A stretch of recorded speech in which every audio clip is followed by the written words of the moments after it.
Where the Wye River Separation Creek community would be now, some months after their fire, is in the point at which they made the transition from having re-entered and seen what's happening to the beginnings of clean-up.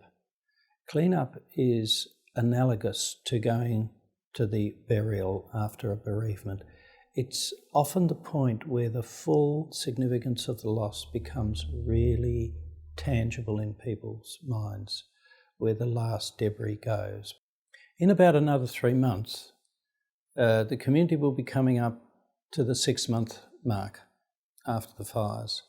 People have got through a lot of that and they're feeling very tired because their life has been very stressful and very busy for the last 6 months.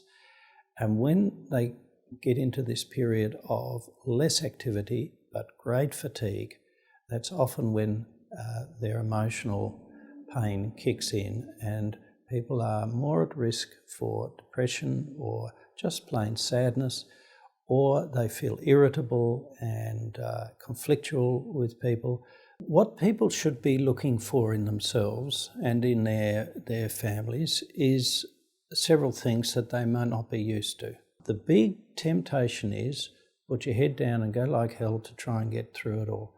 The problem is that they can't determine the pace. They can't determine the pace of approvals, of planning permits, of insurance decisions, or anything. And so they keep hitting these brick walls. They want to get it done quickly, but they can't.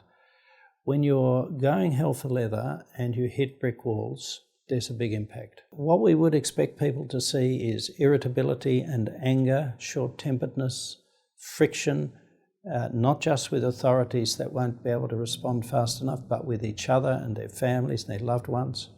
So what we think is it's very important for people to recognise the mental stress state they get in, which is to get very narrowed and focused on goals, which they can't control, and instead bring their attention back to themselves and to their family. How are we going? What do we need to do to take care of ourselves? And keeping going with all of the things that manage our stress in normal life: recreation, enjoyment, communication with people who care about you, exercise, diet, and so on. Don't let any of that go, because it's actually going to make the whole process much, much harder.